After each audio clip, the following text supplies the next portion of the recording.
Assalamualaikum warahmatullahi wabarakatuh. Selamat sore pemirsa TVRI Sumatera Selatan dimanapun Anda berada. Bagaimana kabar Anda hari ini? Senang rasanya saya Wima Yasir Ustam kembali hadir menjumpai Anda dalam Halo Dokter. Seperti biasa selama lebih kurang 60 menit ke depan kami akan mengajak Anda untuk membahas mengenai tema yang kami angkat sebagai topik. Dan kali ini Halo Dokter di edisi Rabu 30 April 2025 mengangkat tema mengenai Pekan Imunisasi. Saya akan sapa narasumber yang sudah hadir bersama saya saat ini. Kita telah bersama Dr. Prakanita SPA, anggota ID Cabang Palembang, Komisariat RS Dr. Akagani dan juga anggota IDAI Cabang Palembang. Assalamualaikum, selamat sore dokter, apa kabarnya? Waalaikumsalam, Bima apa kabar? Alhamdulillah sehat dokter. Kalau lihat dokter Prakanita ketemu dokter Prakanita ini terlihat sehat, segar terus ya. Ini rahasianya apa? Nanti harus dibagi nih. Iya. Ini Wima ini juga ketemu terus ya kita ya. Toto ketemu lagi di sini. Saya nggak tahu nih Toto hostnya Wima. Terima kasih dokter sudah hadir bersama kami. Pemirsa, kami juga mengajak Anda untuk bergabung bersama kami pada waktunya nanti di 07113 11454 dan Anda juga bisa mengirimkan pesan singkat melalui WA di 0823 11981790. Hari ini kita akan bahas mengenai Pekan Imunisasi, yang mana Pekan Imunisasi ini berlangsung dari tanggal 24 April sampai dengan 30 April 2025. Tahun ini Pekan Imunisasi secara lokal, nasional ini mengangkat tema mengenai ayo lengkapi imunisasi generasi sehat menuju Indonesia Emas. Kalau berbicara mengenai Pekan Imunisasi, menurut Dr. Prakanita sendiri seperti apa sih sebenarnya Pekan Imunisasi ini dianggap mampu membangkitkan kesadaran masyarakat akan pentingnya imunisasi untuk Indonesia? Ya, jadi Pekan Imunisasi ini sebenarnya dilatar belakangi dari dunia ya. Jadi sebenarnya Pekan Imunisasi Dunia yang sebenarnya dimulai pada tahun 2012 ya. Sejak itu kita setiap tahun akan mengadakan Pekan Imunisasi.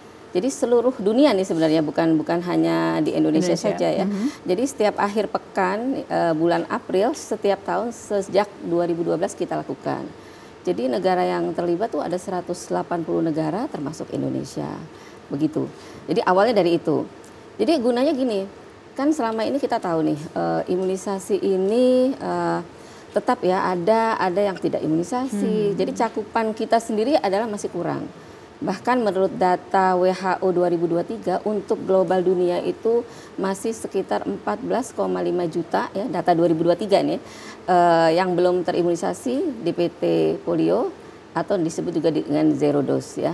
Dan untuk Indonesia sendiri ternyata pada tahun 2021 ya dimulainya udah dikatakan juga bahwa jumlah yang tidak imunisasi adalah sekitar 1,3 juta.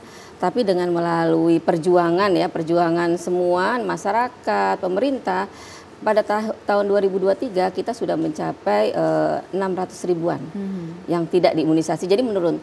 Tapi kalau dibandingkan dengan Indonesia, seluruh dunia, itu kita masih dalam peringkat ke-6 yang tertinggi. Jadi kita masih banyak harus bekerja keras ya. Jadi PR kita masih banyak gitu Wima. Jadi tujuannya kita menggalakkan atau melakukan Pekan Imunisasi ini juga untuk membantu mengingatkan kembali kepada para mama-mama atau papa-papa atau nenek-nenek atau kakek-kakek atau semuanya yang ada di Indonesia untuk kembali mengingat mengenai imunisasi dan pentingnya imunisasi. Jadi mengajak kembali. Jadi kalau yang belum imunisasi atau karena tidak sempat atau karena lupa atau karena tidak mau menjadi mau atau tidak sempat menjadi sempat begitu. Jadi kita menggalak lagi, membangkitkan semangat untuk imunisasi begitu. Jadi kalau seperti tadi ini sebenarnya Wima pada tadi siang kita jam 11 siang itu di PIM itu IDA ya. IDA kita mengadakan talk show juga, kemudian yang dihadiri oleh Dinas Kesehatan juga, kemudian Puskesmas kita melakukan talk show tentang imunisasi, mengajak imunisasi juga melaksanakan imunisasi secara simbolis.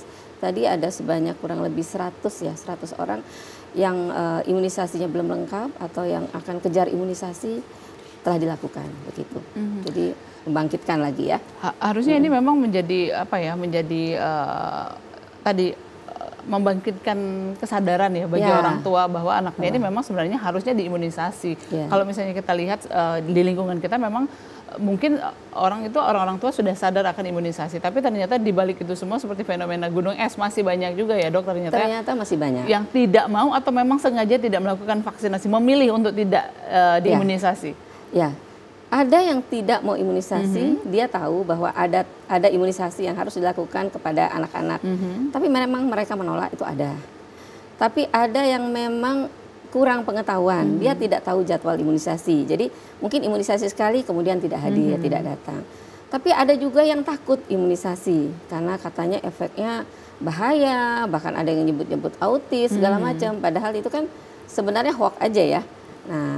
Nah dari situ kita lebih membangkit lagi, mengingatkan kembali, mengajak kembali, sehingga lebih bersemangat untuk mendatangi tempat-tempat imunisasi. Bahkan Wima kan sekarang imunisasi kan sudah makin meluas ya, sudah disediakan oleh gratis oleh pemerintah ya kan, sudah banyak vaksin yang disiapkan. Tinggal datang aja, ibu-ibunya tinggal datang aja untuk membawa anak-anaknya untuk vaksin, itu sudah disediakan, tidak membayar, gratis gitu.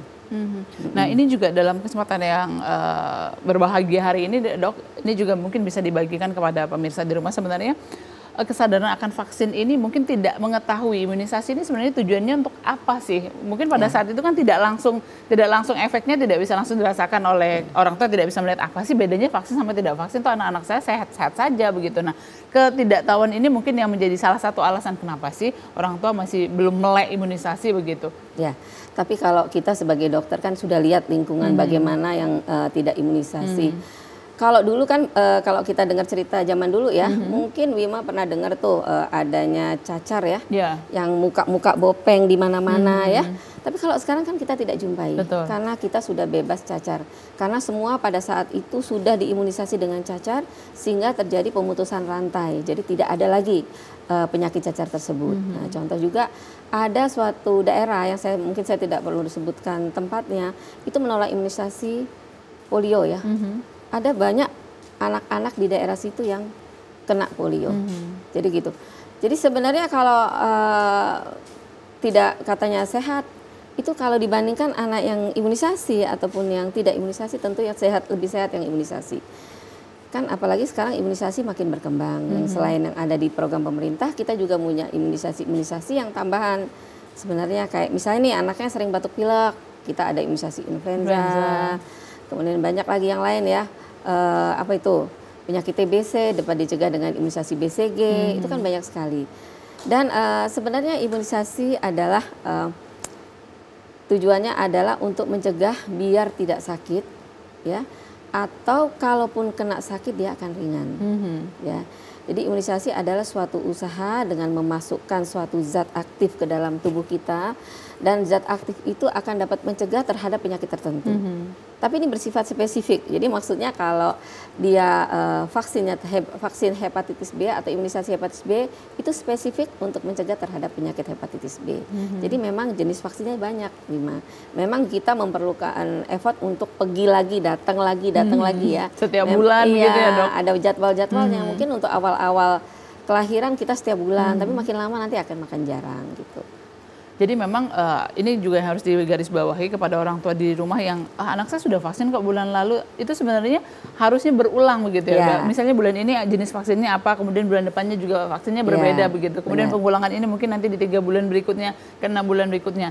Nah ini juga yang harusnya mungkin menjadi permasalahan juga, kenapa akhirnya hanya dosis pertama saja yang diberikan, kemudian juga dosis yang ketiga, keempat. Benar, itu salah satu alasannya Wima. Jadi salah satu alasannya adalah ketidaktahuan jadwal. Ya itu. Jadi mungkin nanti kita sebagai petugas kesehatan juga mungkin lebih banyak harus menjelaskan kepada masyarakat ya. Seperti contohnya dengan kita mengadakan seperti ini ya. Itu kan mungkin mudah-mudahan banyak yang mendengar dan banyak yang mengerti. Jadi tujuan apa sih tujuan imunisasi, dan bahwa imunisasi memang ada jadwal-jadwalnya.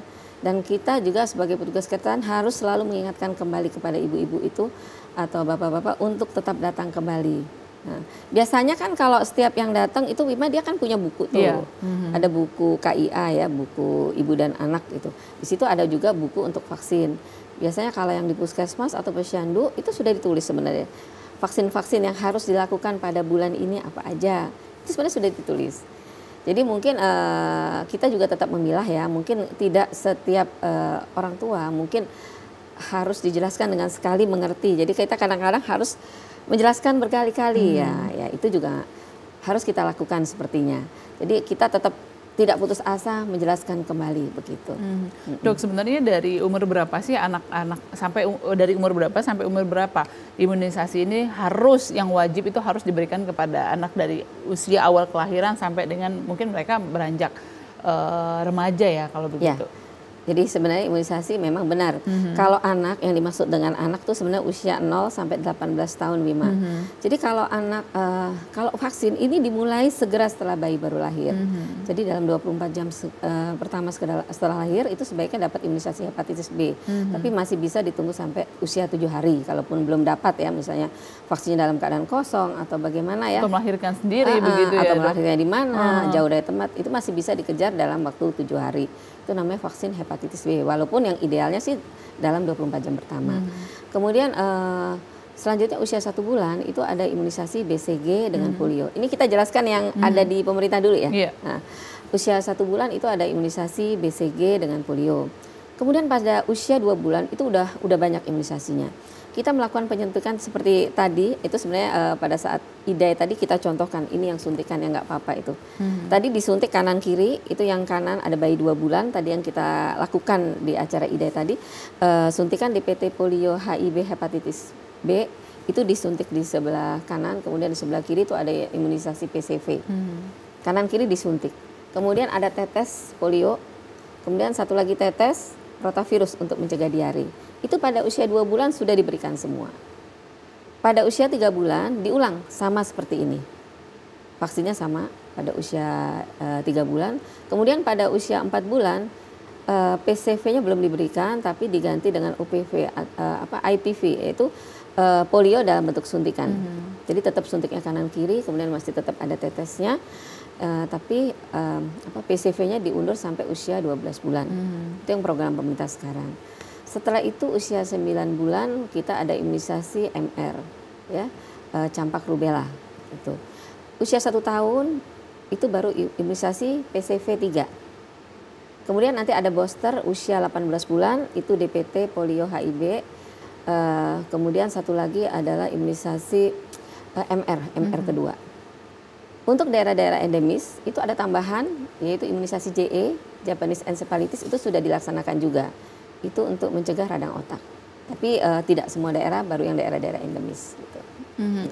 Terima kasih pemirsa, Anda sudah mengirimkan pesan singkat ke 0857 6673 7115. Ini dari Medina, pertanyaannya adalah kapan sih sebenarnya waktu yang tepat untuk memberikan imunisasi pada anak? Jawabannya sesegera mungkin begitu ya Dok ya? Jawabannya kalau dia belum imunisasi ya sesegera mungkin. Karena imunisasi itu kan kita tahu tadi ya dimulai dari usia baru lahir. Jadi segera mungkin kalau dia belum imunisasi. Bagaimana kalau dia waktunya terlambat yang tadi tidak ditanyakan ya umurnya berapa ya? Sesegera mungkin kapan sempat segera datang. Jadi tidak ada istilah terlambat untuk imunisasi. Baik, sebelum kita lanjutkan kembali pemirsa, kita akan jeda sejenak. Tetaplah bersama kami, usai jeda berikut Halo Dokter masih akan kembali.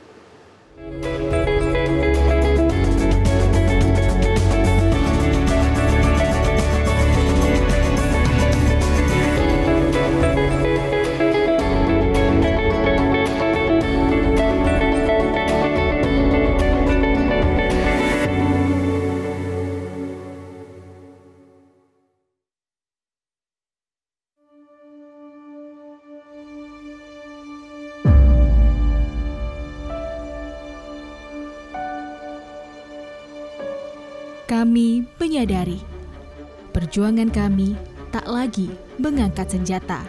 Daratnya turun, gitu ya. Melainkan tentang bagaimana meneruskan cita-cita bangsa, menciptakan generasi cerdas yang bermartabat. Kami yakin semua bisa dicapai. Berinovasi menjadi solusi, karena masa depan bangsa ini diciptakan oleh apa yang dikerjakan hari ini, bukan esok hari.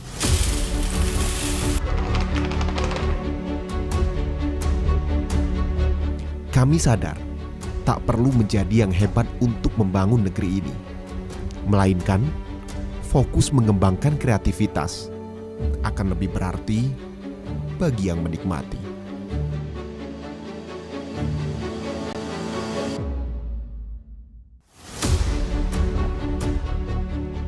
Terkadang, realita tidak semudah yang dibayangkan.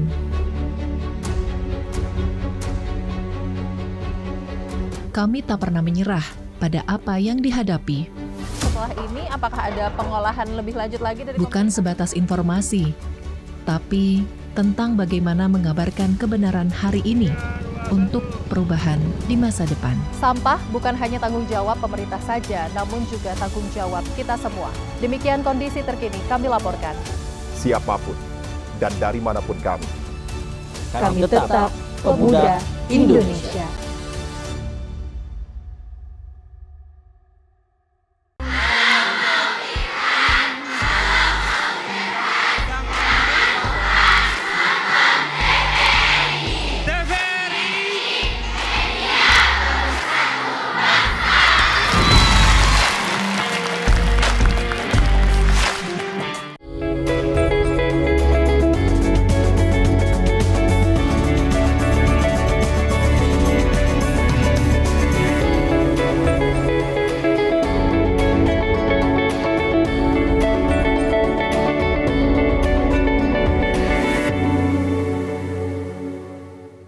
Anda masih bersama kami dalam Halo Dokter. Masih kami ajak Anda pemirsa untuk bergabung bersama kami di line telepon 071131144 atau Anda juga bisa mengirimkan pesan singkat ke WA 082311981790.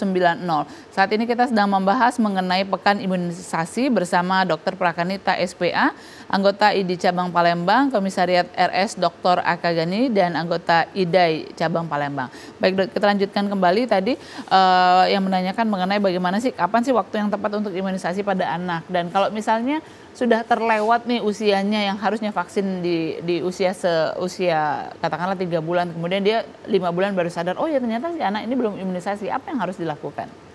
Jadi seperti saya jelaskan tadi Wima ya, jadi kita jangan takut dengan imunisasi. Jadi tetap datang. Jadi imunisasi itu tidak ada kata terlambat untuk imunisasi. Baik. Kita jeda sebenarnya, kita akan angkat penelpon yang ingin bergabung. Halo. Halo. Halo, Assalamualaikum, selamat sore. Assalamualaikum Mbak, selamat sore. Iya, dengan siapa di mana ini Ibu? Dengan Ibu Okem di Palembang, Mbak. Baik, silakan Ibu pertanyaannya. Selamat sore, Dok. Ya. Ini penanya nih, saya punya anak laki-laki dan perempuan. Yang laki-laki usia 8 tahun, yang perempuan usia 6,5 tahun. Sekitar bulan Februari kemarin, dua-duanya tercacar air, Dok. Tapi memang sebelumnya belum pernah melakukan vaksin cacar air. Apakah dalam masa penyembuhan ini mereka berdua tetap saya kasih vaksin cacar air atau nggak usah lagi, Dok? Terus pertanyaan kedua nih, Dok, anak saya yang laki-laki itu kan usia 8 tahun itu mudah sekali kalau tiap pagi bersin. Apakah perlu saya kasih vaksin influenza, Dok? Itu aja, Dok. Terima kasih. Dokter, apakah ada yang ditanyakan? Oh, enggak, itu aja. Baik, terima kasih Bu Okta di Palembang sudah bergabung bersama kami. Silakan Dokter. Yang pertama adalah mengenai vaksin cacar air Iya, ya. vaksin cacar. Jadi vaksin cacar air itu hanya diberikan pada yang belum terkena cacar air. Yang belum. Belum. Tapi kalau sudah kena cacar air tidak perlu. Tidak perlu karena lagi. sudah ada kekebalan pada diri sang anak. Jadi tidak perlu ya. Selanjutnya pertanyaan selanjutnya, jadi artinya jawabnya tidak perlu ya Ibu Okta. Nah, kemudian pertanyaan selanjutnya, apakah yang anak yang tadi sering sakit ya katanya? Bersin-bersin ya? Sering bersin. Di pagi hari? Ya benar. Jadi apakah perlu imunisasi influenza yang ditanyakan ya? Kalau imunisasi influenza boleh-boleh aja, itu bagus sekali. Jadi imunisasi influenza adalah untuk mencegah terjadinya flu atau batuk dari orang ke orang. Jadi bagus sekali. Itu dilakukan mulai usia 6 bulan sampai kita dewasa boleh. Orang tua pun boleh. Bahkan pada zaman COVID dulu, itu hampir semua nakes kita dianjurkan untuk vaksin influenza. Jadi kalau anjurannya, kalau memang dia sering sakit batuk pilek, itu bagus sekali. Ataupun yang tidak pernah sakit, biar tidak sakit, itu bagus. Jadi imunisasi influenza untuk pemberiannya ya Bima, untuk anak di bawah 9 tahun, untuk dosis pertama sama dosis kedua itu jarak sebulan. Kemudian selanjutnya untuk anak di atas 9 tahun itu cukup setahun sekali. Gitu. Diulang berapa kali, Dok? Setiap setahun sekali. Satu tahun sekali. Hanya ada pengulangan pada anak di bawah 9 tahun, pertama sama kedua jarak sebulan, selanjutnya setahun sekali. Selama kita mau mencegah. Jadi daya kerjanya hanya setahun. Hanya 1 tahun sekali. Baik, kemudian juga ini kalau misalnya anak yang sudah terkena cacar, artinya tidak perlu divaksin lagi. Tidak perlu. Dan apakah mungkin ini katanya kalau sudah kena cacar sekali, tidak akan kena berulang kedua kali, atau sebenarnya masih ada kemungkinan untuk berulang? Dia bentuknya beda. Itu nanti namanya adalah herpes, penyakit herpes. Yang kalau kita kenal tuh cacar api gitu ya, Dok? Bukan, beda lagi. Jadi bentuk herpes itu bentuknya seperti cacar air, tapi bentuknya mengelompok. Jadi misalnya dia hanya mengenai sisi saraf yang terkena. Misalnya kena yang sebelah kiri, dia hanya kena kiri tapi bergumpal. Jadi bentuk kayak apa ya? Kayak gelembung-gelembung tapi sekelompok aja. Misalnya segini aja atau di sini aja. Dia hanya sebelah aja. Tapi rasanya sangat nyeri dan sakit sekali. Jadi tetap walaupun kita sudah terkena cacar air, itu memang tidak terkena cacar air, tapi bisa kena herpes. Jadi tetap kalau walaupun kita merasa nih kebal terhadap cacar air, tapi tetap kita jauh karena sebenarnya kuman cacar airnya itu bersifat dorman atau hidup di dalam tubuh kita tapi dalam keadaan lemah gitu. Tapi kalau ada rangsangan, ada yang kena cacar, dia dapat bangkit lagi dan tapi penyakitnya sudah berubah menjadi herpes. Gitu. Kemudian jadi cacarnya itu berubah menjadi herpes. Keluhannya juga berbeda tapi hampir sama begitu. Bentuknya hampir sama, cuma bentuk klinisnya agak berbeda. Jadi kalau cacar air kan letaknya bintik-bintik merah berisi gelembung tapi menyeluruh. Kalau itu hanya di tempat-tempat tertentu. Baik, dokter tadi dilanjutkan belum sempat dijawab dengan lengkap. Apakah memang jika misalnya sudah terlewat itu masih harus kita ya? Masih harus dikejar. Tadi kita lagi ngomongin itu. Oke.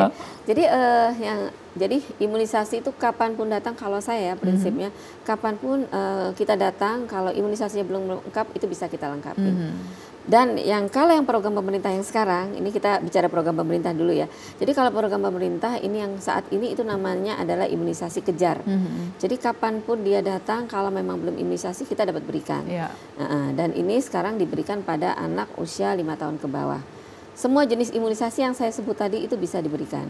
Kecuali BCG yang tidak bisa karena dia ada waktunya. Tapi yang lain, DPT, polio, yang lain itu bisa kita berikan.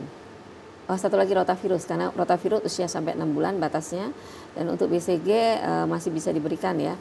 Tidak bisa diberikan kalau sudah usia di atas 3 bulan karena harus melalui tes dulu. Gitu. Tapi kalau yang lain itu bisa kita lakukan. Itu yang program dari pemerintah yang mencakup ada 9 vaksin yang kita sebutkan tadi.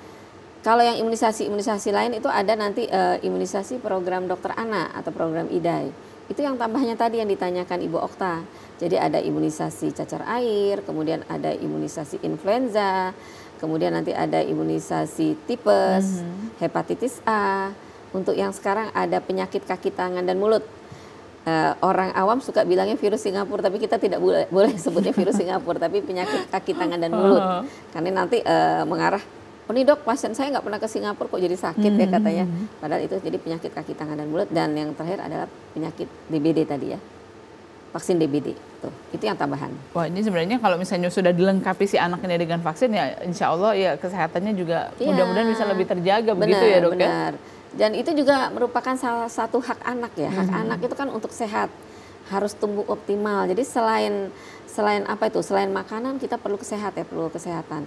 Jadi itu imunisasi kan kalau dia imunisasi anaknya sehat. Misalnya nih, kita imunisasi influenza, anaknya ada yang batuk pilek di sekolah, kita nggak kena. Jadi kan kita tetap bisa masuk sekolah. Tapi kalau yang tidak vaksin, apa akibatnya? Dia tidak masuk sekolah. Akibatnya apa? Pelajarannya ketinggalan. Nah, contohnya seperti itu. Sama dengan yang varicella tadi, yang ditanya dengan Ibu Okta tadi. Kalau kena varicella boleh nggak masuk sekolah? Nggak boleh. Bahkan dokter memberi surat keterangan sakit sampai 5 hari ya. Ya itu. Nah, apa akibatnya? Tentu saja pelajarannya ketinggalan. Nah, itu. Karena juga dapat menulari teman-teman lainnya juga ya, dok? Yang kita cegah kenapa dia tidak boleh masuk itu kan karena takutnya menular gitu. Terima kasih untuk Anda pemirsa yang sudah mengirimkan pesan singkat dari 0858 3268 sekian-sekian. Sore dokter mau nanya nih, kenapa ya dok imunisasi itu dianggap sebagai salah satu upaya preventif paling efektif dalam bidang kesehatan? Karena kan kesehatan juga bisa dijaga dengan pola makan dan aktivitas yang teratur dan lain-lain. Terima kasih dokter. Ini pertanyaannya lumayan ya, agak pinter ya, ibunya pinter nanya. Jadi sebenarnya kalau kesehatan tuh ada beberapa faktor.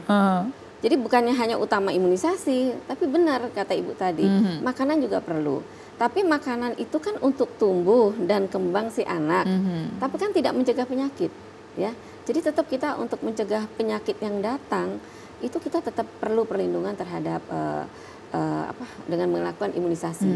Contoh COVID kemarin kan, itu kan banyak yang awalnya menolak ya, tapi akhirnya kita lakukan semua, ya bahkan ada sedikit dipaksa ya nggak boleh naik pesawat kalau nggak vaksin. Tapi ternyata apa? Akhirnya kan hilang ya COVID-nya sampai saat ini. Jadi ya itulah tujuannya imunisasi, pemberiannya. Jadi memang untuk sehat tidak hanya makan. Bahkan kalau ada namanya pilar kesehatan pada anak itu ada 4 pilar yang diperlukan. Yang tadi disebut ibunya itu termasuk dalam itu kan ada ASI, ASA, ASU, imunisasi. Ada 4 pilar yang harus dilakukan agar anak itu menjadi sehat. Ya, yang disebut ibu tadi itu adalah ASU. ASU itu termasuk nutrisi dan perawatan kesehatan. Maksudnya kalau sakit diajak berobat, itu adalah ASU. Kemudian selanjutnya adalah ASI, memberi kasih sayang. Jadi kasih sayangnya jangan sama nenek kakeknya nih, mama papanya sibuk. Jadi sempatkanlah walaupun mama papanya misalnya sibuk nih kayak Wima nih kerja gitu. Tapi pada saat di rumah jadilah ibu rumah tangga yang baik. Kalau pekerjaan nggak usah lah ya, nggak apa-apa ya. Kita bisa kasih ke orang. Tapi anak kita perlu, kita beri kasih sayang. Jadi dia merasa membutuhkan kita. Jadi psikisnya juga lebih bagus. Kemudian asah kita memberikan permainan-permainan, ngajak anak bermain bersama misalnya begitu ya. Dibandingkan kita diam, kita main gadget, si anak juga biar diam dikasih juga, akhirnya diam sendiri-sendiri. Nah itu kan, itu tidak mengasah. Dan pada saat ini juga akibat kecanduan gadget itu banyak anak-anak yang terlambat bicara.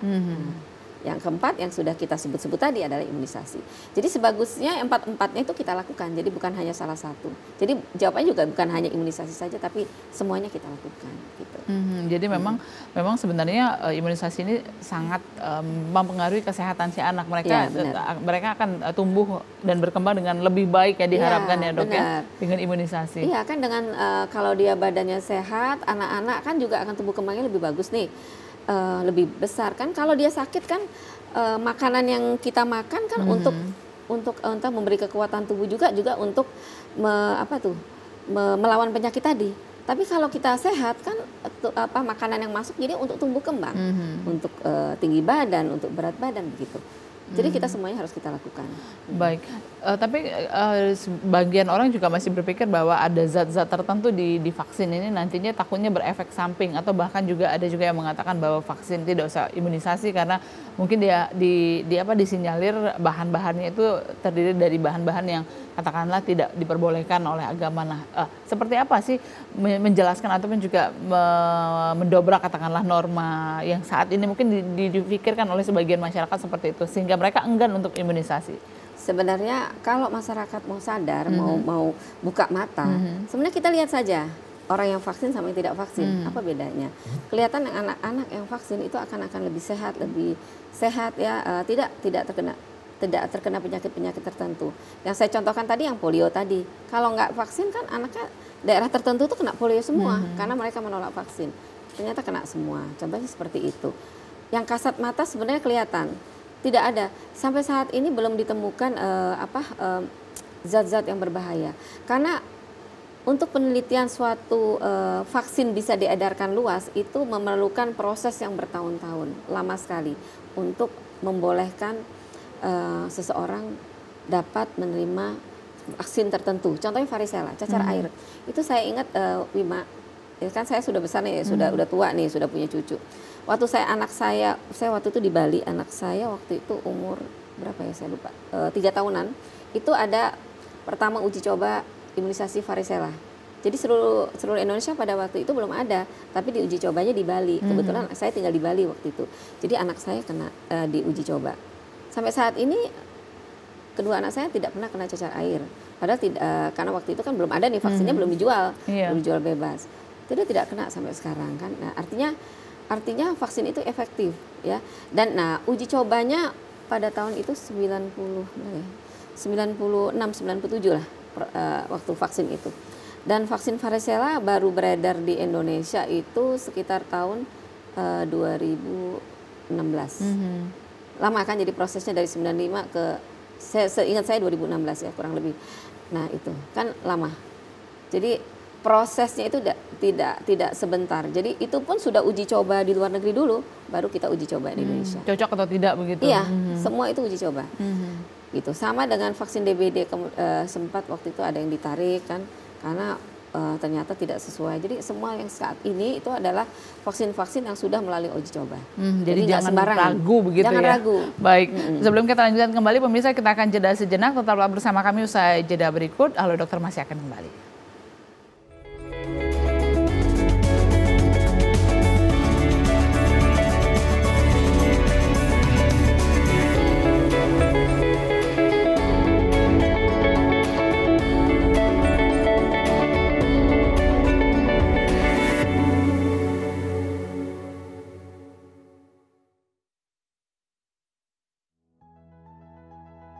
Dari KOI saya bisa nabung, terus bisa nyekolahin anak-anak lah semuanya. Pertamanya saya tuh dari penghobi, ada yang suruh ternakin ikan koi. Alhamdulillah banyak indukan-indukan dari penghobi yang percaya gitu untuk ditelorin di sini. Jadi kualitas ikannya bagus, harganya jualnya juga pasti bagus, ya nilai ekonominya juga bisa mencukupi keluarga gitu.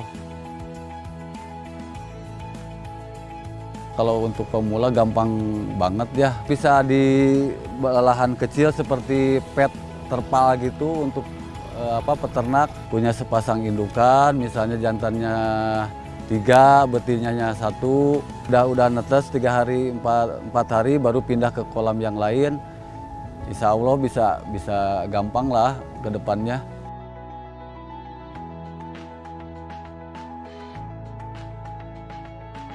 Harapannya ingin dimajuin lagi perkoian di Sukabumi ya.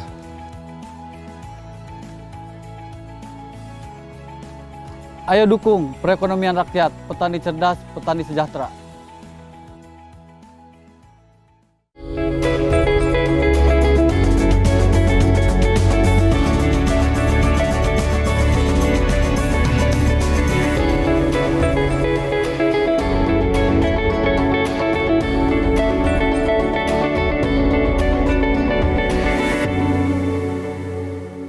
Terima kasih pemirsa, Anda masih bersama kami dalam program Halo Dokter. Masih kami ajak Anda untuk bergabung bersama kami di line telepon 07113 11454 atau Anda juga bisa mengirimkan pesan singkat ke 0823 11981790.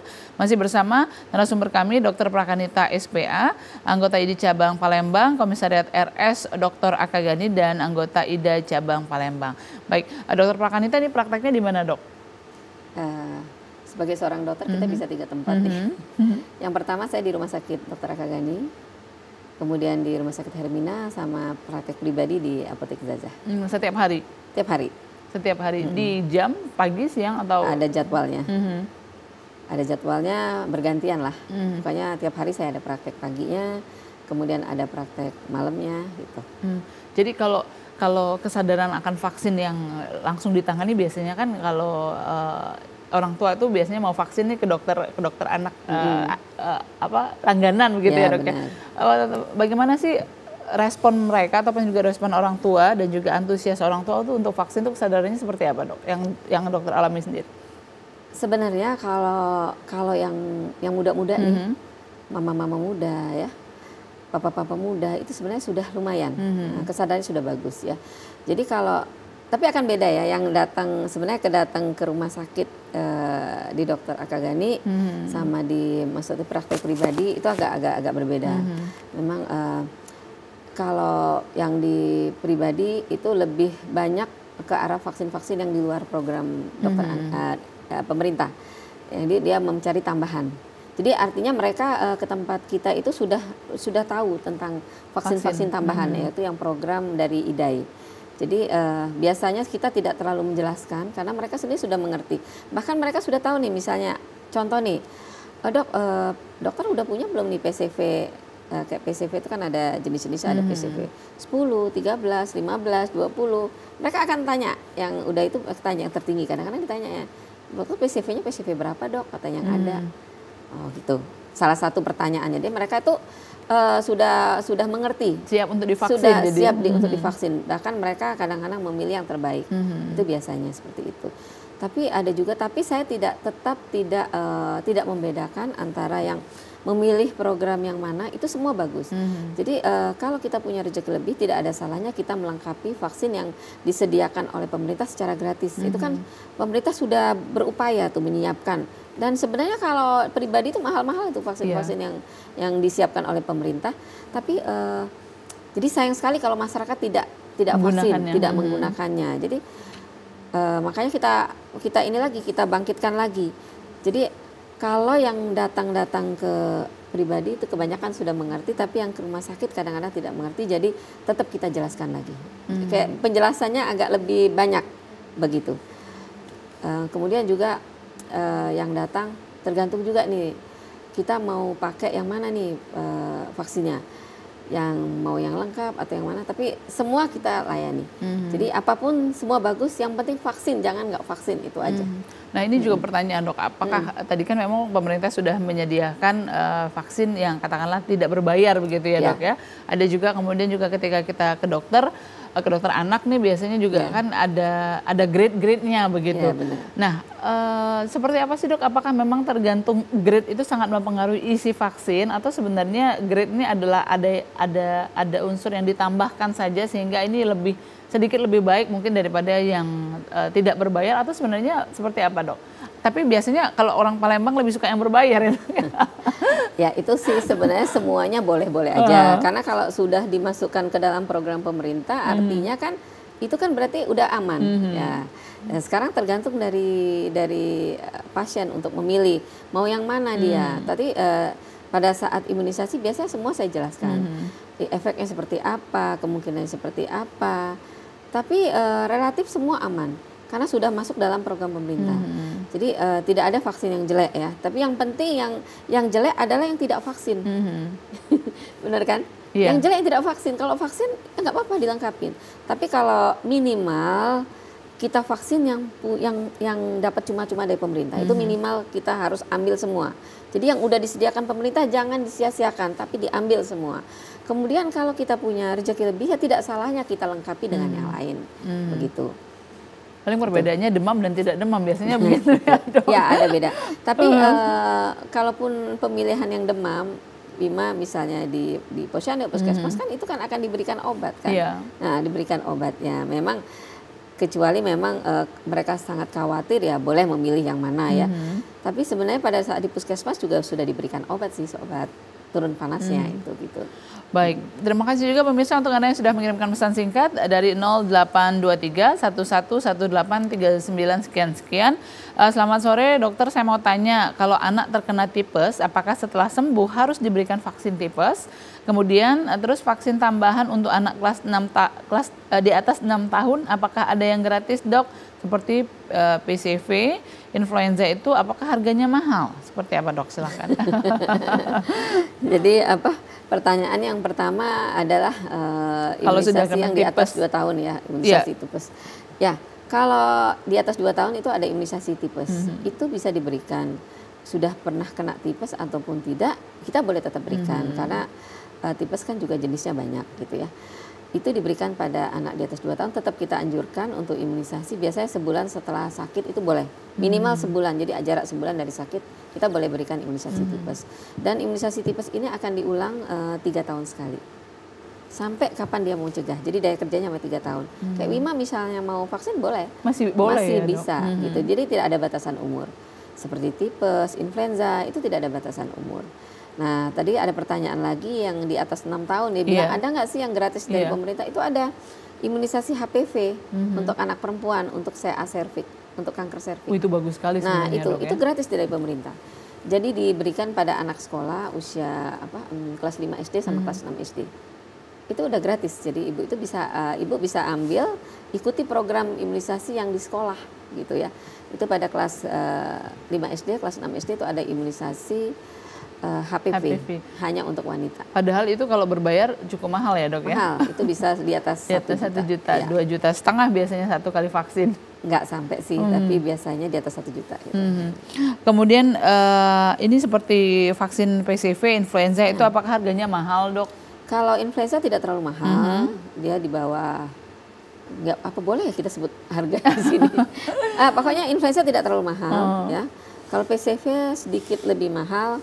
Tapi coba nanti ditanyakan di puskesmas apa masih bisa untuk anak di atas 6 tahun tadi. Nah, sebab sepengetahuan saya yang sekarang lagi program pemerintah untuk kejar itu usia sampai batas 5 tahun. Saya nggak tahu kalau di atas 5 tahun apakah masih bisa itu. Kalau mengenai biayanya untuk kalau pribadi ya lebih mahal PCV dibandingkan influenza. Baik dokter, ini juga tadi sudah sempat disinggung di awal bahwa sebenarnya usia anak itu dari 0 sampai dengan 18 tahun. Tapi pada kenyataannya vaksinasi ini akan diberikan itu di maksimal anak SD ya Bu dokter ya. Biasanya di SD juga sudah sebagian, sudahlah kan sudah vaksin. Biasanya pemerintah juga biasanya memberikan vaksin langsung ke sekolah-sekolah, itu pun juga biasanya tidak semuanya diikuti begitu. Nah, untuk vaksin kesadaran vaksin dari katakanlah usia SMP dan juga SMA ini sebenarnya yang harus dimaksimalkan vaksin jenis apa sih dok?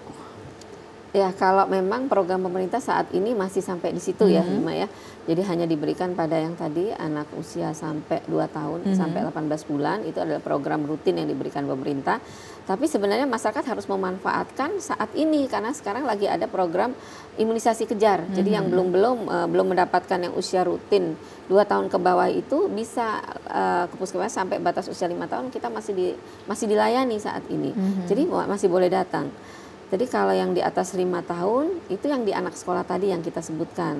Itu selain itu ada imunisasi difteri, tetanus, ada campak rubella, itu ada pada anak SD kelas 1, kemudian kelas 2 itu ada.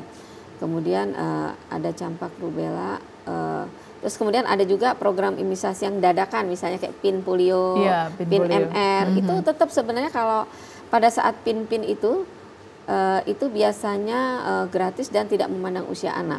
Jadi siapapun bisa diberikan, tidak memandang status imunisasi. Artinya untuk melengkapi kalau vaksin yang kemarin itu atau misalnya ada kurang bagus atau kurang lengkap, itu bisa kita lengkapi. Jadi begitu. Tapi kalau program pemerintah yang di atas itu lagi itu belum ada. Satu lagi ada program yang ini. Imunisasi tetanus untuk anak wanita usia subur. Itu ada juga programnya. Kenapa harus wanita usia subur? Karena takut pada saat nanti kelahiran anaknya kena penyakit yang namanya tetanus neonatorum. Gitu, yang kejang-kejang, anaknya baru lahir mulutnya mencucu, nggak bisa buka mulut. Itu kejang, itu penyakit tetanus. Itu ditularkan sama karena gigitan anjing dan lain sebagainya begitu? Bukan, tetanus yang itu karena proses kelahiran yang tidak steril. Tidak steril dan didukung oleh orang tuanya, ibunya, itu tidak vaksin. Itu. Baik, nah ini juga menarik dok, kalau misalnya pada saat vaksin di sekolah katakanlah begitu, kemudian ada biasanya kan memang ada saat-saat tertentu begitu kan pemerintah memberikan vaksin gratis ke sekolah-sekolah, itu pun juga banyak yang stigmanya masih aduh takutlah apalagi kalau misalnya suntikan jenisnya begitu. Mungkin dari 30 siswa hanya 5 katakanlah atau 7 lah banyak yang lari. Banyak yang melarikan diri begitu ya dok ya. Ini karena orang tuanya juga sama-sama takut ya nanti gimana kalau tiba-tiba biasanya takutnya nanti takut demam atau bahkan katanya bisa kejang-kejang kalau vaksinnya ini. Nah ini seperti apa sih dok? Apakah memang mungkin efek samping vaksin itu bisa kejang-kejang? Tapi jangan dijawab dulu, kita akan jeda sejenak. Pemirsa tetaplah bersama kami, usai jeda berikut kami masih akan kembali.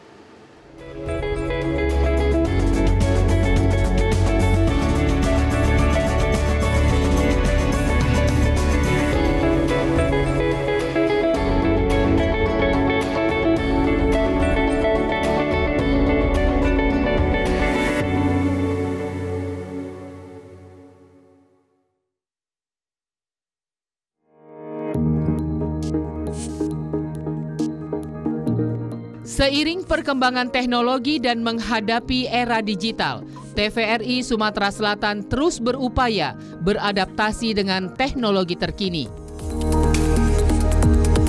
Penggunaan platform digital seperti media sosial dan layanan streaming menjadi salah satu strategi untuk menjangkau audiens yang lebih luas.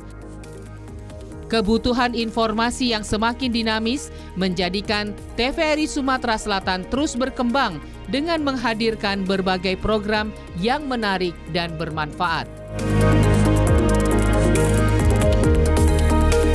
Sebagai media penyiaran publik, TVRI Sumatera Selatan memiliki peran penting dalam menyampaikan informasi, edukasi, dan hiburan bagi seluruh lapisan masyarakat di wilayah Sumatera Selatan.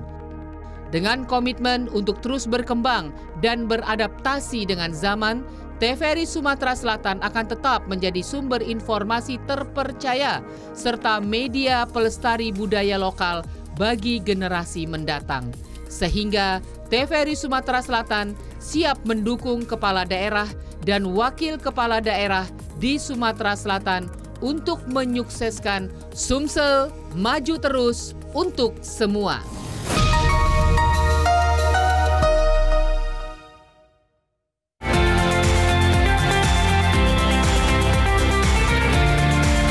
Sebagai lembaga penyiaran publik, TVRI Sumatera Selatan menjunjung tinggi sinergisitas menuju TV kelas dunia, menciptakan Indonesia cerdas, menyongsong Indonesia maju.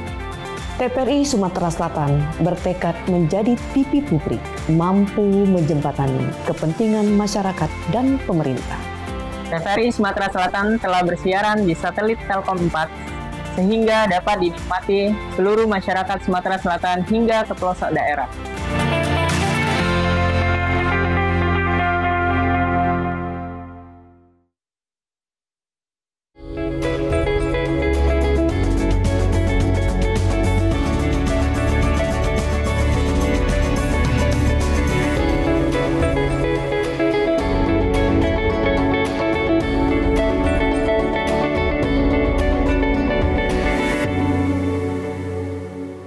Terima kasih pemirsa, Anda masih bersama kami dalam Halo Dokter, masih akan kita bahas mengenai pekan imunisasi.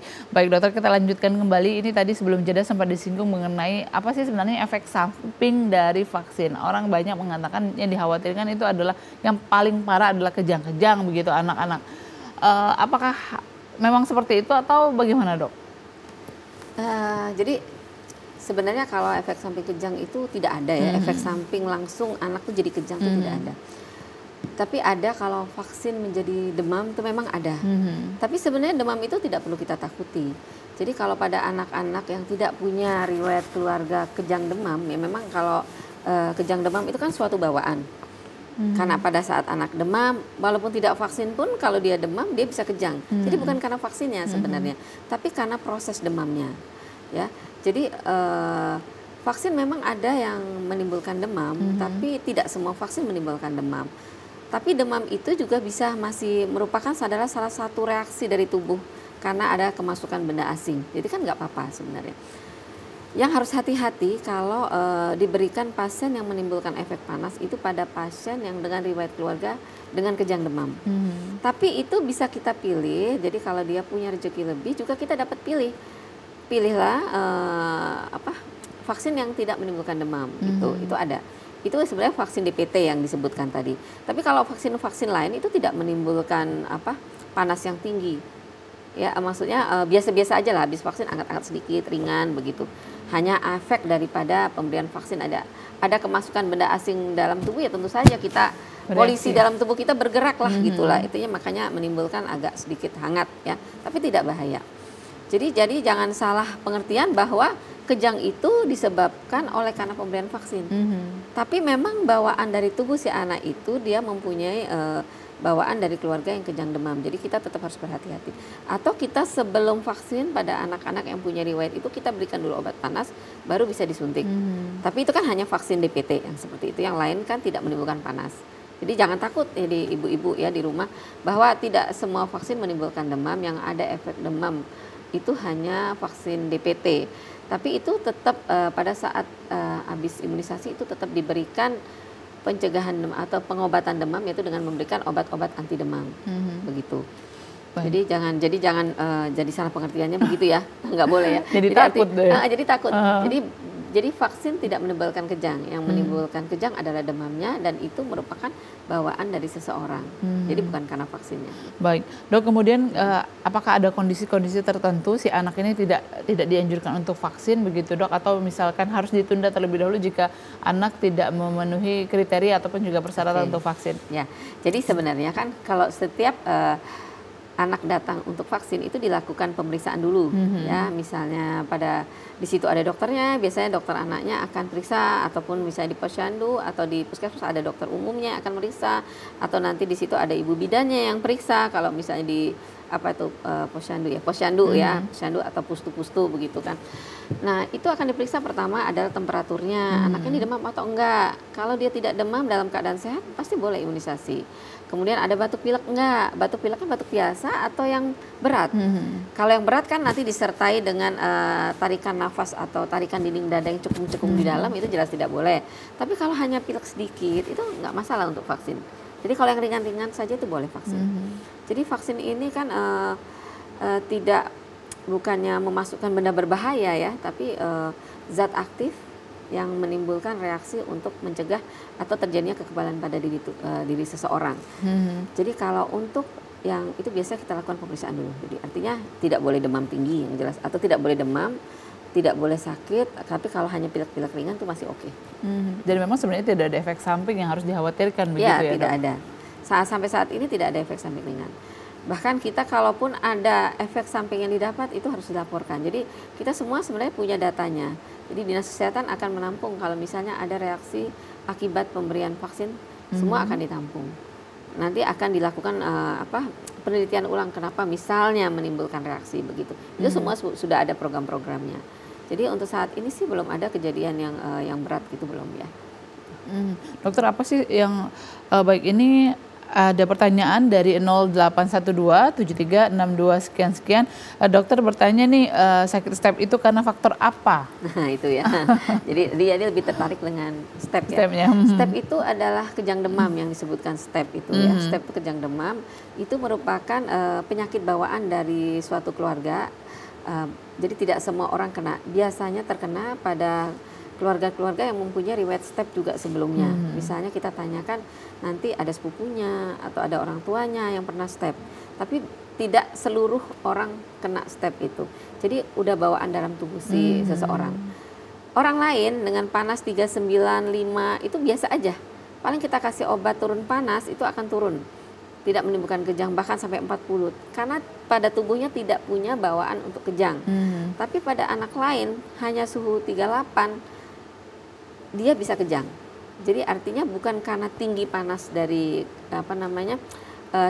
tingginya panas, tapi dari proses bawaan di tubuh si anak tersebut. Jadi orang tersebut ya mempunyai bawaan untuk timbul kejang. Gitu. Jadi tidak semua anak yang katakanlah panasnya 40 derajat Celcius itu akan kejang, tapi kalau dia tidak ada bawaan juga sepertinya tidak ada ke arah sana. Begitu ya, Dok ya. Jadi apa, Dok, yang kira-kira harus disampaikan kepada pemirsa yang saat ini menyaksikan kita betapa pentingnya vaksin ini, dan kalau bisa orang tua itu lebih aware begitu terhadap vaksin anaknya dari 0 tahun sampai dengan usia 18 tahun harusnya, Dok ya. Ya, benar. Seperti apa? Jadi kalau saya sih pesannya ini udah yang terakhir ya? Belum. Hampir mendekati closing. Mendekati closing, jadi belum closing ya, jadi saya belum closing. Jadi yang harus diingatkan ya, kalau merasa anaknya belum imunisasi atau tidak imunisasi ya segera dibawa. Pemerintah masih menyiapkan begitu banyaknya vaksin, begitu banyak biaya yang dikeluarkan untuk menyehatkan anak-anak Indonesia. Jadi tetap harus datang. Pelajari jadwal imunisasi. Itu sekarang kan orang-orang kan pada melek tuh.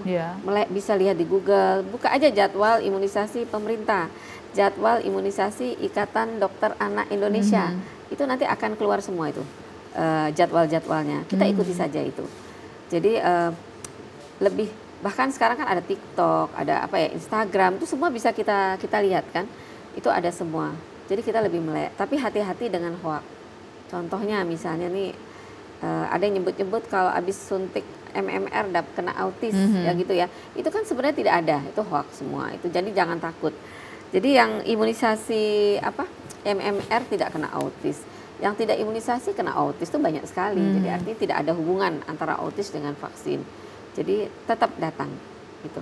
Baik, silakan dokter closing statement apa yang ingin disampaikan kepada pemirsa tentunya terkait dengan pentingnya vaksinasi kita. Oke, jadi kembali mengingatkan kepada ibu-ibu yang sering ini adalah tidak didukung oleh keluarga. Jadi mudah-mudahan ada nenek-nenek kakeknya juga yang mendengar ini. Jadi ikut menganjurkan, walaupun misalnya papa-papanya nggak dengar, tetap menganjurkan bahwa penting sekali imunisasi. Karena imunisasi ini adalah dapat mencegah penyakit menjadi berat ya. Kemudian bahkan dapat mencegah penyakit yang dapat menyebabkan kematian. Contohnya itu sekarang ada penyakit tetanus, difteri. Sekarang ada lagi di rumah sakit itu ada yang lagi kena difteri itu karena tidak vaksin. Itu semua nyata di depan kita. Yang kena polio ya, itu yang semua nyata. Itu semua yang nyata. Ada yang kena tetanus, memang setelah diselidiki tidak kena tetanus.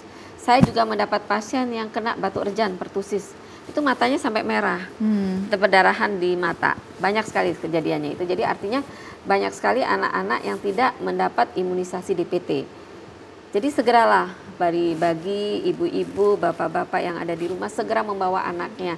Minimal imunisasi dilengkapi yang program pemerintah ya, itu minimal. Kalau punya rezeki lebih boleh dilengkapi semuanya, itu akan lebih baik ya. Yang penting datang, tidak ada waktu terlambat untuk imunisasi. Segera datang. Sehat itu adalah investasi. Ya, sehat itu adalah hak anak. Hak anak adalah untuk selalu sehat, salah satunya dengan cara vaksin. Pemberian vaksin. Terima kasih. Baik, terima kasih sekali Dr. Prakanita SPA. Terima kasih sudah bergabung bersama kami di Halo Dokter TVRI Sumatera Selatan. Semoga Halo Dokter hari ini menggugah pemirsa yang saat ini menyaksikan yang belum vaksin bisa langsung vaksin, yang apabila belum lengkap bisa melengkapi vaksinasi anaknya. Baiklah, akhir kata saya Wimaya Serustam pamit undur diri dari hadapan Anda. Selamat sore, sampai jumpa dan wassalamualaikum warahmatullahi wabarakatuh.